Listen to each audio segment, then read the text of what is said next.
Oh, hey there. Dave Hunt, owner of GameMasters Guild. Welcome back to another episode of The Art of the Master. And this week's episode, we're going to take a look at making your games cinematic and incorporating cutscenes into your game and why I think they actually might help your game as well. All right, so why don't you stick around? We're going to roll the intro and then we're going to come right back to it and see all about cutscenes and getting cinematic with your game.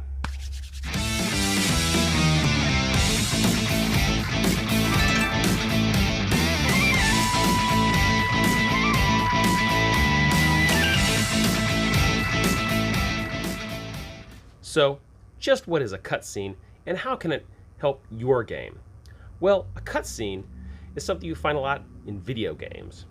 So you're playing, and at a certain point in time, your interaction with the game stops, and this cutscene comes in. And a lot of times they call this an in-game cinematic. And this is a non-interactive portion of the game where these scenes can be used to show conversations between your character and the NPCs. It can help set the mood of a place or of an event that has occurred. It can be part of a reward for the player. It can introduce new gameplay elements. It can also show the effects, positive or negative, of the player's actions that he previously already took within the game. It can also create emotional connections with people, places, and things. And cutscenes can help you improve pacing and to help foreshadow future events. So, why do I think cutscenes might be good for your game? Well, I like to use them. Now, just because I like to use them doesn't mean you have to.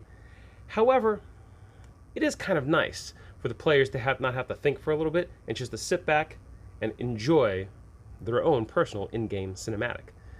And sometimes for me, this is as easy as just as they come over the ridge to the next town, instead of them just rolling into town and going, oh, look, it's another small fantasy town. But they come up over a small ridge or a hill and they can look out down in the valley where the little sleepy village is nestled, and you can describe how the trees don't maybe not choke the town out, but how the trees surround the sleepy village and how they almost hug it in a way, in a comforting manner, to show how nestled and isolated it is, almost as if the trees themselves are trying to protect the town from the graying storm clouds and the light drizzle that drops down upon the town, and as the players look around, they can see, the vast forest to the east and to the west, the snowy mountains to the north, something like that. Just to spend a few extra minutes to kind of set the scene and let the players kind of unplug from the rules and the mechanics and just kind of see your world. And that's what I like to do the most in my games, is to use these in-game cinematics, these cutscenes, to describe my world, to show my world in a way that maybe the players would have missed otherwise or may not have even bothered asking about. And this kind of helps, I think it really helps kind of solidify and pull people in to your world, and I really enjoy it. And it doesn't have to take a long time. I mean, we're talking less than 5 minutes, 5 minutes tops.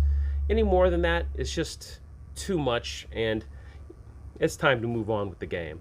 But it's definitely enough to really pull the players in. And if you do this, you don't have to do this every single time the players are in a room, or every town they come to, or every ruin they come to. You don't have to do that at all.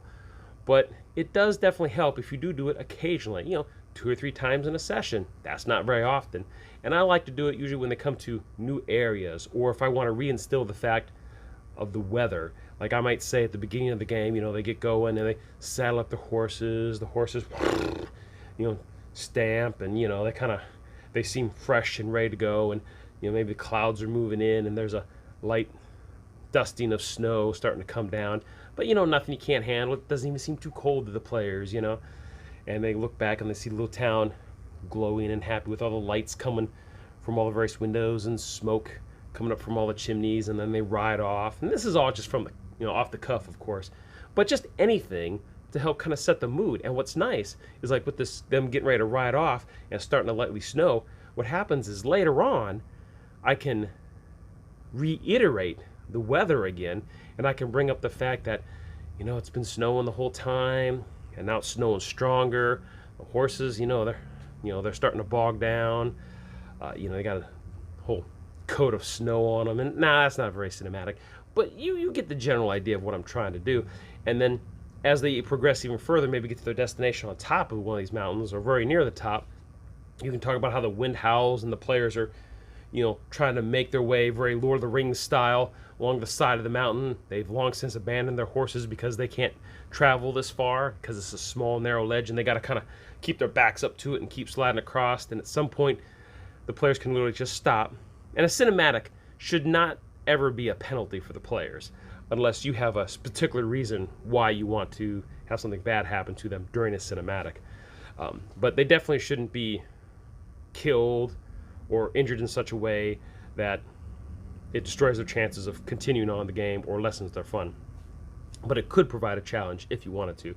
But you could describe as they're going along the mountain face and they look out over this dark valley, and maybe they see something really huge. Maybe hundreds of feet down there they can see a couple of stone giants just going at it, wailing on each other, or a fire giant and a cloud giant just fighting on a mountaintop, totally oblivious to the players, won't have anything to do with the players. But these giants are so far away that they look like just almost like little specks. But these giants are huge, and just to see the fight from that far of a distance, to give the players a different perspective, just something kind of cool like that. And you could describe the battle quickly, but you could describe it to where it's towards the end of the battle, or maybe both giants clutch each other and they tossing each other around, and while they're grappling, they throw each other off the backside of wherever they're fighting and they disappear.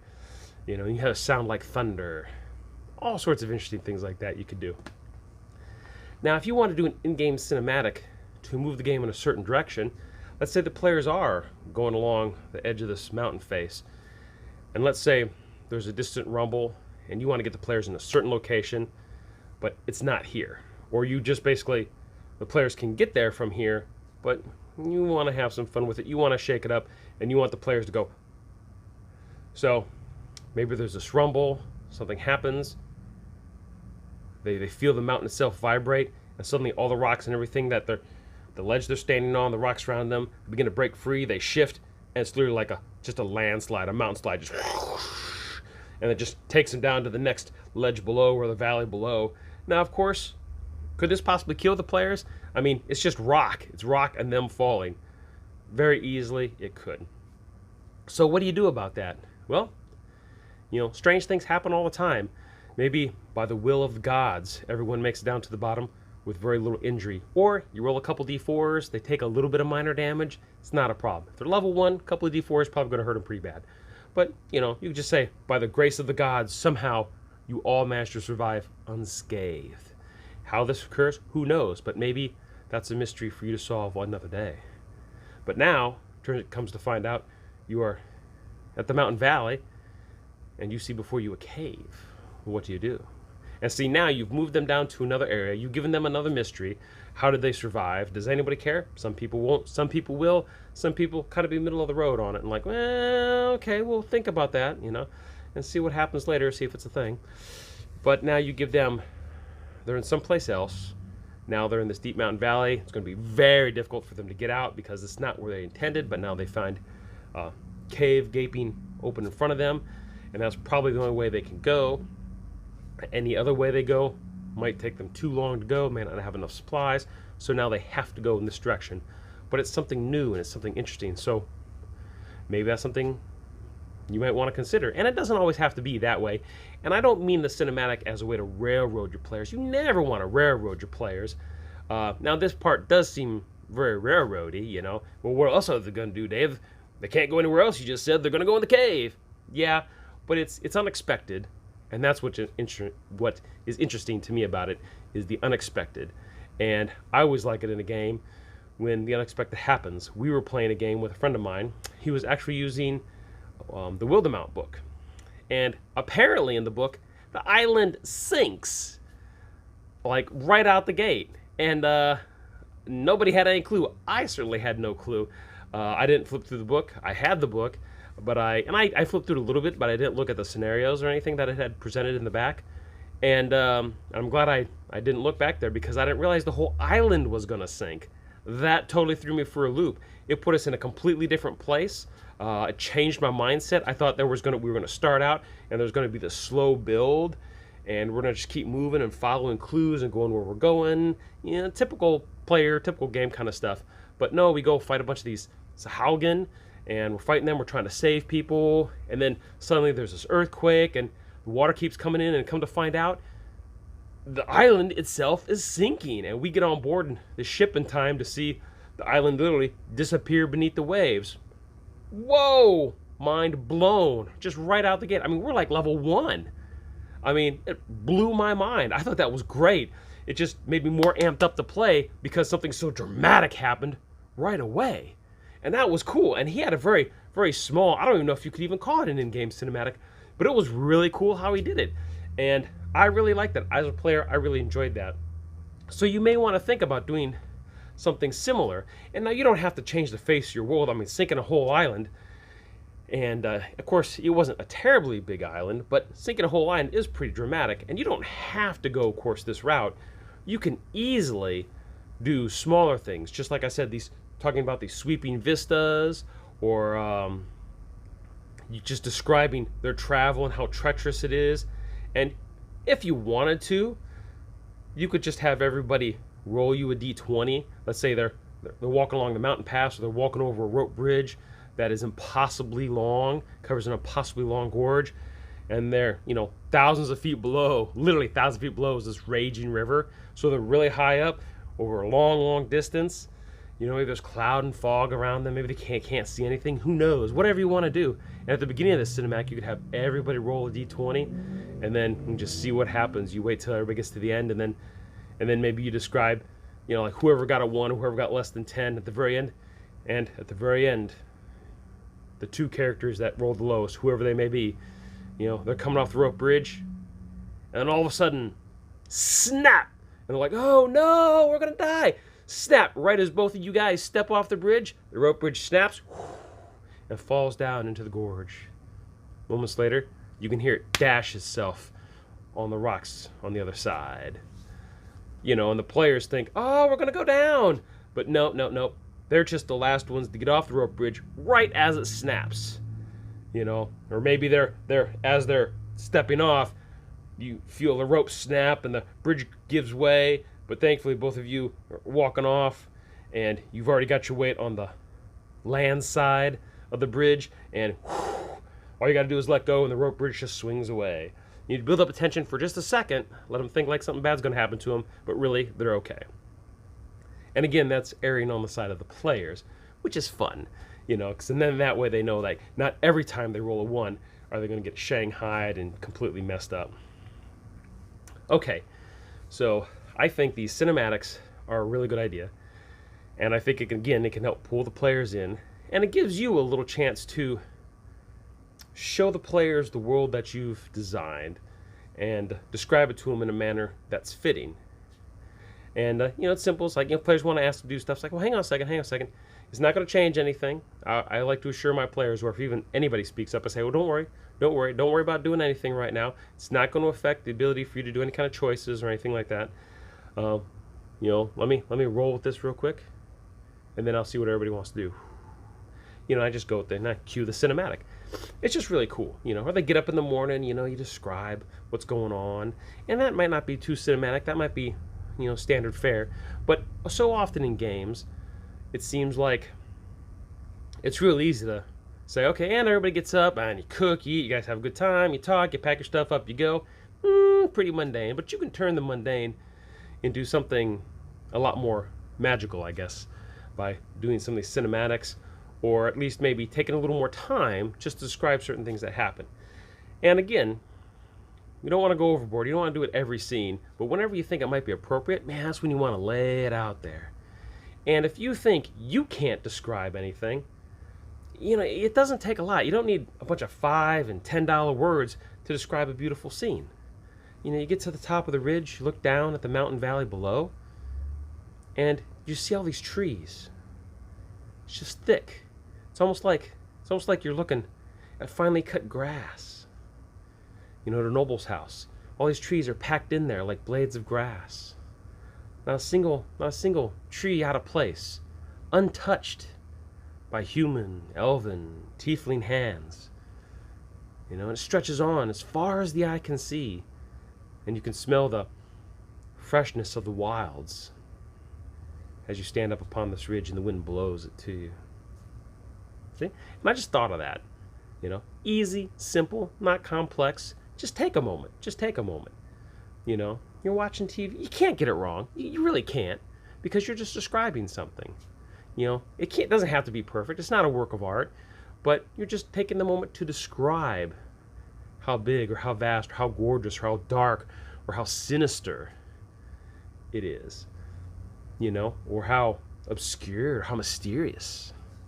Shrouded in fog, but even still within fog there's detail. There's light and shadow. There's the mist of the fog as it touches your face and your skin, and over time, you're in it long enough, heavy enough fog, you feel the moisture over your body and on your clothes.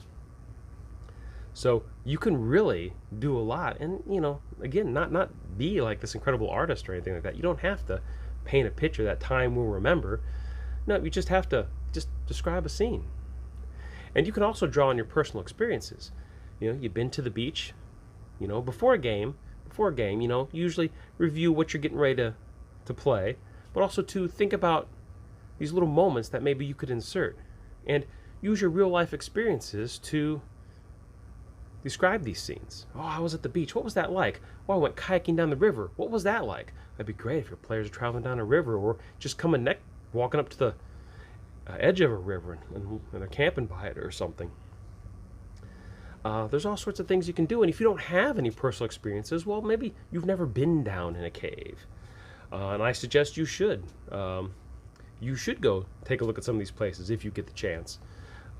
Certain places there are cave tours, and some places you can get to the beach, some places you can get up to the mountains or along the river or on the plains. But I know for many years I lived in Nebraska, and man, super flat. I can only do cinematic super flat for so long, but also too, in Nebraska, I can see the storms rolling in for miles, tornadoes coming down and cutting giant swaths of devastation, or you can just imagine even that it's covering giant swaths of devastation. I mean, tornado could fill up a quarter of the sky easy, and you could be miles away from it. And then later, I could travel there to my destination, and it's already been scrubbed clean by the tornado. And just imagine in a fantasy setting, the players walking into something like that. They're literally suddenly there, and the townspeople don't know who they are, don't care who they are. They're busy dealing with their own disaster. And the players could easily get caught up in that and helping the town populace very easily. But anyways, these big storms roll in, clear sky, dark black clouds, literally black clouds rolling in, rumbling and lightning, light mist, light rain getting heavier and heavier. Sometimes the sky just opens up and it all comes down. But you don't have to live out in the Midwest to be able to describe that. Just get on the computer.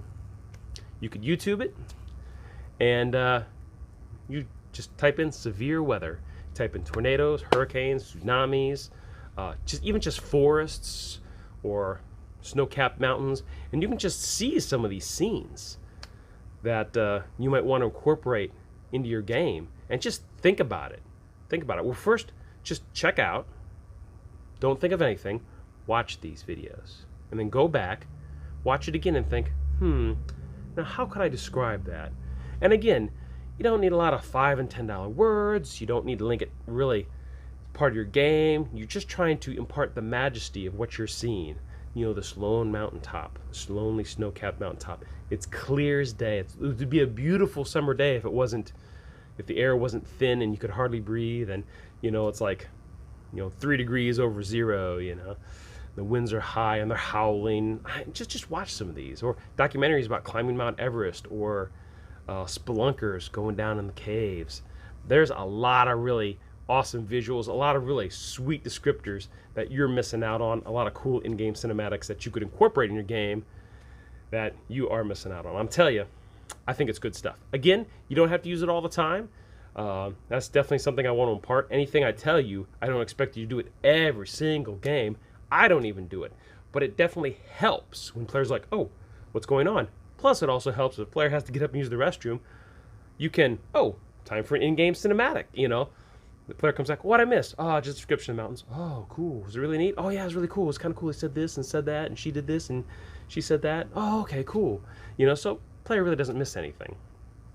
So it's just another good reason to use it. But I just think it's nice to do this kind of thing, and gives your players a little bit of a breather, you know, I think. So anyways, enough of in-game cinematic. Now, let's talk about something else.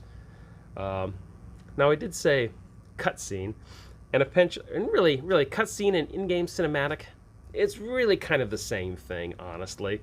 Even though it's in the title, and that's what I say, cutscenes and in-game cinematics. Well, it's really the same thing, honestly. However, something else I like to do, and I like to call it a cutscene, is I'll cut from whatever the players are doing to showing what the NPCs are doing, or showing what's happening in another village or another town. Remember, a cutscene can show the effects of a player's action. So if they've done something positive or negative in the past, maybe you could just pull that up out of the blue and roll with it, and then get back to the game. And the player's like, whoa, what was that? So I'm just saying, and all right, everybody, just bear with me for a second. I'm gonna cut to, and I'm gonna cut to what's happening someplace else right now. And you just describe it, and then you're done with it, and you go back. If a player wants to interrupt, you're just like, 1 second. And you finish up what you're doing, and back to you guys. And when they ask, well, what was that about? Well, that's what's happening right now. Well, where was that? Do you have to tell them? You don't necessarily have to. You say, you don't know. It's just a cutscene in my game, in my movie. So it's really up to you to take the information that I've given you and do whatever you want. If players are confused about, when you cut like that and you show them something that's happening elsewhere, you say, well, it's just a cutscene. It's just something I'm using. Just something so, you're not directly involved, but something that could be pertinent to you perhaps later on. Just something else for you to be interested in and maybe wonder about.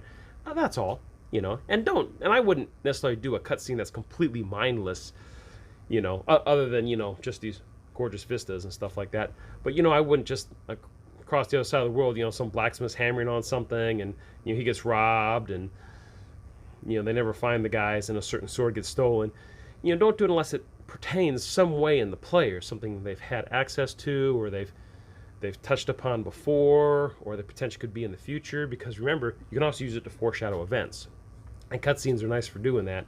And you could easily just cut and say, there's a blacksmith working on a blade, and like, well, what is the purpose of this? You do whatever you want with it. Well, you're going to ask me now, well, Dave, can't the players use these cutscenes to meta? Yeah, they can, but in a way, I don't mind.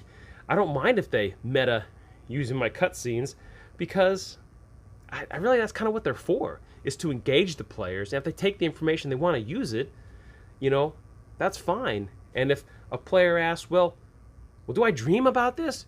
You can say, yes, you did dream about it. What about everybody else? Oh, no, nobody else did. But you dreamt about it, And I describe just for everybody's benefit, just so, if you want to tell everybody about it, then there you go. You can, just on the fly, you can just tell people why, yes, you did dream about it. And do they want to use the information you give them? Sure, why not? If it helps to move along your game, helps them to have fun, go for it. Man, I'm telling you, that's what's going to be good. Because if you can make them bite on that and keep going with it, perfect. That's exactly what you're looking for. Now, also, you can also use this technique to showcase what your villains are doing, giving little snippets and snapshots. Does this have to be dreams? No. And you can even just tell players, well, it's just little cutscenes like in a movie, just showing you what else is happening in the world. Could it be important? Maybe. Maybe not. But you're going to have to wait and see. You're going to have to wait and find out. So the players might be concerned if every game you throw in this cutscene, and these cutscenes, even though they don't seem to be directly related, they start to link up, or the players go somewhere and they find evidence that the cutscene happened here. or they recognize a certain sign or a statue from this cutscene where two people were talking, and they're like, man, I don't know. And, is it railroading? Is it metagaming? No, but I think it's fun because the players get to, it's just like watching a movie. You get to see what the other guys are doing, and a movie is scripted anyways. The characters are supposed to get to a certain spot, and so the audience can understand where the main characters are in the movie and the main villains are in the movie. They have these cutscenes to help link everything up together so you can see who's doing what when and how each affects the other, their actions, how those actions affect each other. And you can do that in a role-playing game as well to show how these actions can affect both the players and the non-player characters and how they kind of interrelate. And also, too, you can kind of use a cutscene as a tease, especially when the players are really trying to get on a villain and they're really trying to follow him. And you can do these cutscenes almost to antagonize the players a little bit.